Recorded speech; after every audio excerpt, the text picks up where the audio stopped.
unfortunately, there's a war unfolding on the right amongst people you and I both love. And our pal Ben and our pal Tucker are not getting along. They haven't been getting along a long time. I saw a very interesting discussion you guys on the Daily Wire did about it with the whole crew there, kind of talking about what was happening on the right and whether people needed to be excommunicated from the right. Well, this all exploded into the public forum even more over the past few days because last week Tucker hosted Nick Fuentes, who is, an open white nationalist. He said extremely racist things. It's kind of his bread and butter, and anti-Semitic things. And not like the kind that's now the flavor for some, where it's like if you say anything about Israel, you're considered an anti-Semite. Genuinely anti-Semitic things. I mean, he's questioned whether 6 million Jews actually died in the Holocaust. He's praised Hitler. He called, this is an anti-Semitic, but he called J.D. Vance's wife Usha a Jeet, which I didn't even know what that was, but I know enough to know it's not a compliment. Sounds like a racial slur. We could be here all day. Tucker put him on, I think because Tucker puts on a lot of provocative people. He interviewed the president of Iran. He interviewed Vladimir Putin. He interviewed Andrew Tate. He's not afraid of, like, quote, platforming people who are controversial. And also Tucker and Nick Fuentes have been going at it themselves for quite some time. And I think he thought it might be interesting to just have him on and have it out, which he did. But then he came under fire by a lot of people for, quote, platforming, right, which you're not allegedly allowed to do. And one of the reasons I don't like Nick Fuentes is because years ago I saw him play a little video game in a clip that was circulating on X, Matt, in which a young man was running wearing a yarmulke, and he was shooting this man in his video game, calling him Ben Shapiro. I mean, it was really vile stuff. So Tucker came under criticism because it wasn't a confrontational interview. It was more like a Joe Rogan approach, where you just kind of ask the guy how he feels, what he stands for, what he doesn't. Here's a little bit of how it went. I mean, as far as the Jews are concerned, I think that, like I said, you cannot actually divorce Israel and the neocons and all of those things that you talk about from Jewishness.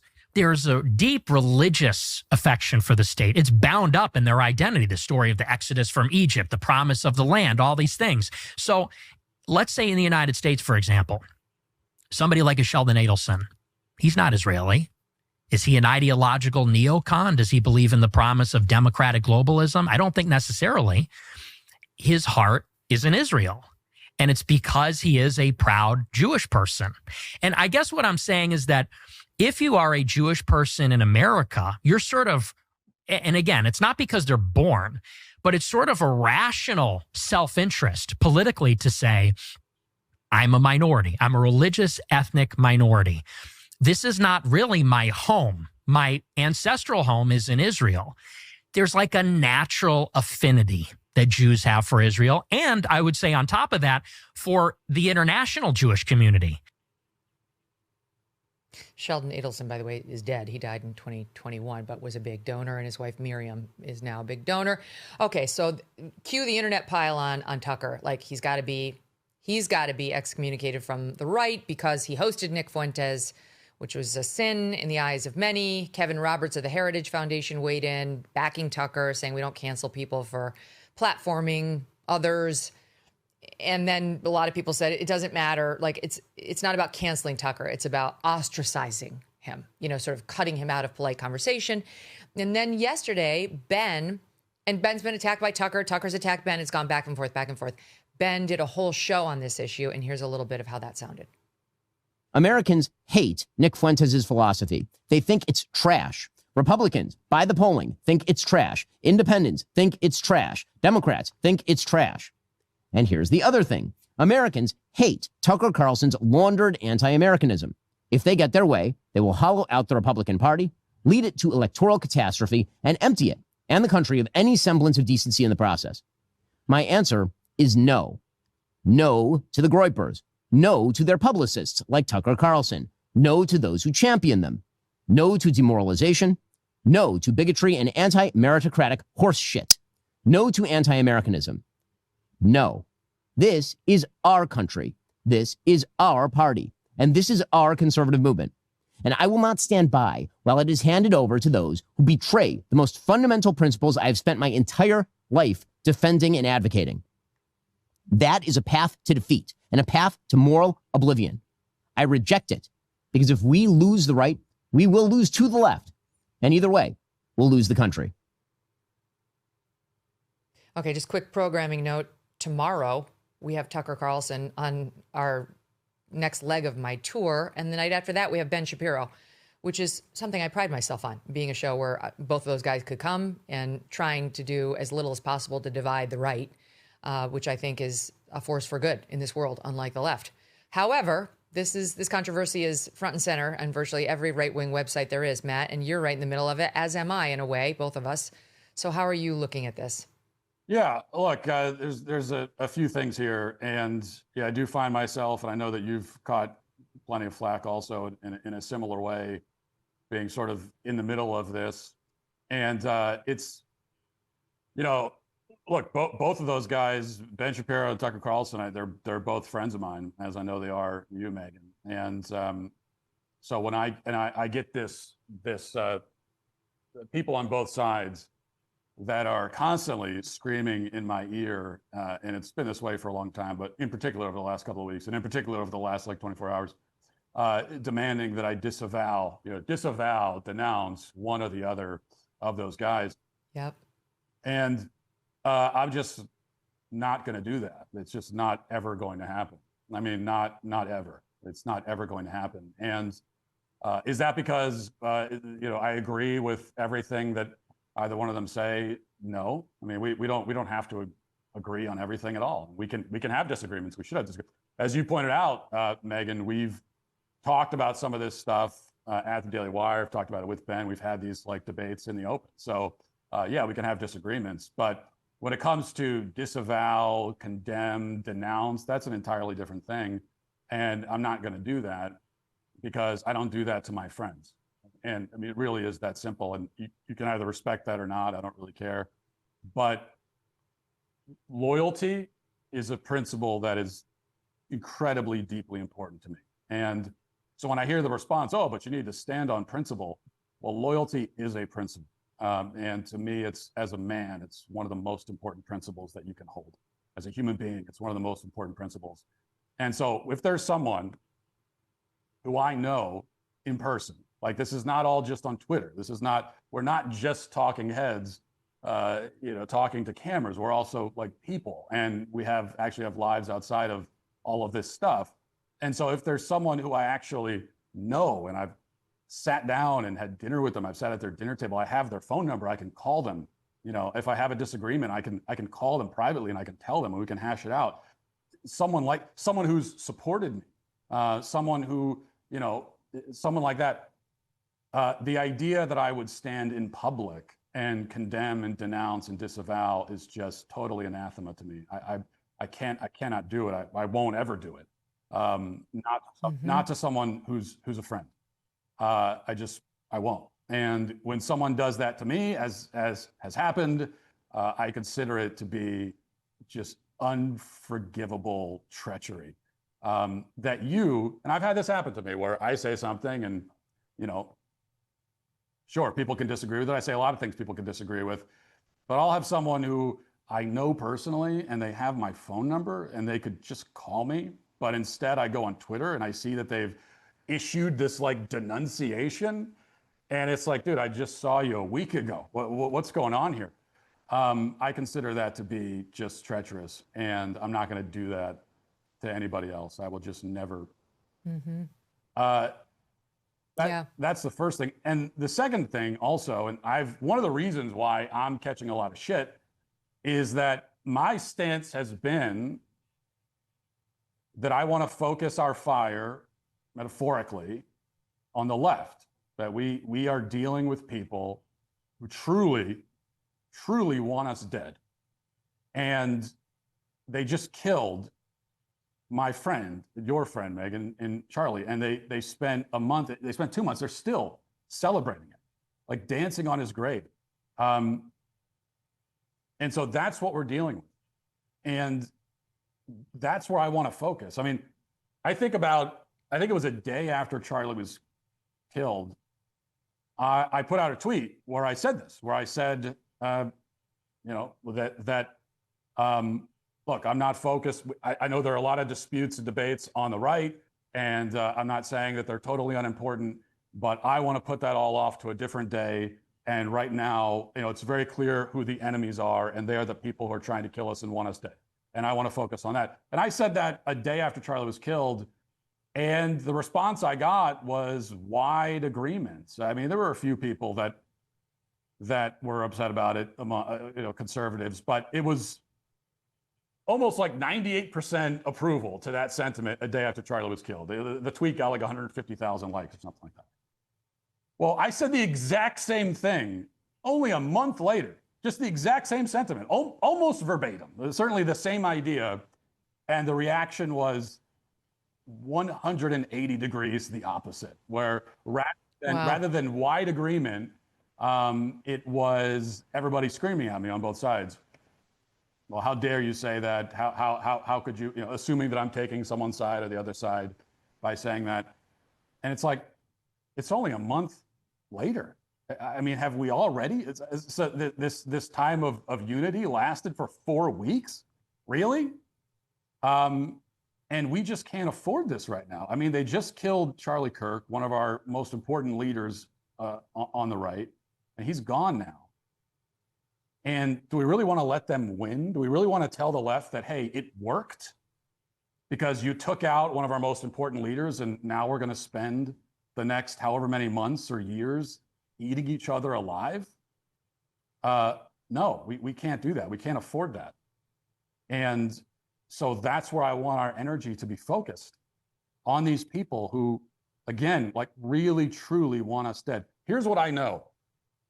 Here's what I know for sure. There are plenty of conservatives who don't like me. They've made that clear, and that's fine. And there are a lot of people on the left who don't like me. None of them do. But what I know for sure, and this is what makes it really clear for me, this is the clarifying thing for me. What I know is that if I walk outside of my house tomorrow and I get shot and killed, which I'm not saying is likely to happen, it could happen. I mean, but it could happen to anybody. If that were to happen, I don't think any conservative would be celebrating that. I don't think any of them would. I think even the ones who have an issue with me would not be celebrating it. They would be mourning it. Agreed. But what I know for sure is that 99.9% of the left would not be able to contain their glee. Okay? They would piss on my grave and laugh in the faces of my grieving wife and my 6 children. That's what they would do. And we all know it. Okay, so it's really easy for me to look at that dynamic and look at those people over there who are just waiting for an opportunity to laugh at my children who just lost their father. It's easy for me to look at them and say, okay, well, that's the enemy.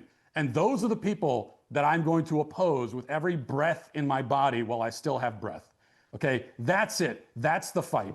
And that's where I am just going to stay focused. And I don't care. People can be mad about it all they want, but that's where my focus is going to stay. I think it's where all of our focus should be. I love everything you said. I totally endorse and agree with all of it, Matt. It's been so frustrating. And I've been thinking about, there's this young podcaster who's just starting out, a female, and she got attacked recently. And I sent her a text saying, here's what you need to know. The right will attack you, but it'll be temporary and fleeting and they'll move on. And when the chips are down, they'll have your back. They will have your back. The left will attack you and will actually want you dead. They will want you destroyed and or dead. So it's like we have squabbles over on the right, but when push comes to shove, we tend to back each other. And I was talking about this, I think, recently with Ben even. You and I, we've had dust-ups around like women, that kind of thing. But you've always had my back on the big picture, and I have yours too. And same with Tucker and Ben with respect to you and with respect to me. Those two really don't like each other for other reasons. But to me, it's so sad to see like the right on right violence, rhetorical violence, because we need each other. Those two are both huge powerhouses. And, we don't want a house divided when we're fighting the true enemy, which is these radical leftists. And I think what they're really fighting over is Israel. When you boil it down, they're fighting over Israel. I know people call Tucker an anti-Semite. I genuinely don't believe that. He's gotten very critical of Israel, and he's allowed to have those views. And Ben is very defensive of Israel. He'll criticize Israel too, but as a general matter, he's defensive of Israel. And I just feel like, how are we letting that issue? Yes, it does relate to America. Yes, right now it's very much in the news, but it's like such a small percentage of what we need to be worrying about. Like when you look back, you zoom out at America and its problems. This is not even in the top 3. And yet we're spending so much energy on it, more than I think is warranted. And I think you and I in particular may be feeling that because your show, like mine, does not really focus that much on foreign policy. We're worried mostly about America, about politics in America, about culture wars in America. We don't get neck deep into like exactly how the IDF is fighting its foreign wars, you know? And so it's extremely frustrating for people like you and me when people try to drag us kicking and screaming into some very complex, long-standing battle about a foreign country that we're really not covering day to day. Yeah, and I have been, there are things I've changed my mind about, and that's part of being a person, part of being a human being and having a brain is to change your mind on stuff. And my views have evolved on certain things over the years. But I think for the most part, I have been, very consistent on most things. And if anything, if you want to criticize me, you should criticize me on that end. Like if anything, I'm too stubborn and unwilling to change my views on things. And the more that you scream at me to change my view, then the more likely I am to just hold on to that view, sometimes out of spite. I'll admit that I do that sometimes. That's just how I'm wired. All that to say, when it comes to Israel, my position on this has always been the same. I mean, you could go back to the days when I had a blog that hardly anyone read back in like 2013. And you'll find the same sentiment. And the sentiment is this: I don't care. Like I just don't care about this foreign country. I really don't. And that's why the other thing, if you go back and you go check my record, what have I said about Israel? What you'll find is I've said very little about it. That's the other thing. I very rarely talk about it. I had a blog that I ran independently for 2 years. I didn't work for anybody, and I had I think one post about it, just one of hundreds, just one time. And it's always been that. No matter where I've worked, no matter if I work for myself or anyone else, I rarely have ever talked about it. And the reason is that I just don't care. And it doesn't mean that you can't care, right? It doesn't mean that other people can't care. It doesn't even mean that it's not important, sort of objectively. It's just not important to me. It's not what I focus on. I don't focus on foreign countries. It's not what I'm worried about. I'm worried about America and American culture. And that is really, truly my view. And it always has been. And I agree that for this to be like the central issue that's ripping us apart, that just makes the whole thing even harder to swallow. Did you know gold is up around 40% this year? That's not speculation, it's reality. And if a portion of your savings is not diversified into gold, you're missing the boat. Here are the facts. The US dollar, still too weak. The government debt, still growing. This is why central banks are flocking to gold. They're the ones driving prices up to record highs. But it's not too late to buy gold from Birch Gold Group and get in the door right now. Birch Gold will help you convert an existing IRA or 401k into a tax-sheltered IRA in gold. You don't pay a dime out of pocket. Just text MK to 989898 and claim your free info kit. There's no obligation, just useful information. The best indicator of the future is the past, and gold has historically been a safe haven. So text MK to 989898 right now to claim your free info kit on gold. MK to the number 989898. Protect your future today with Birch Gold.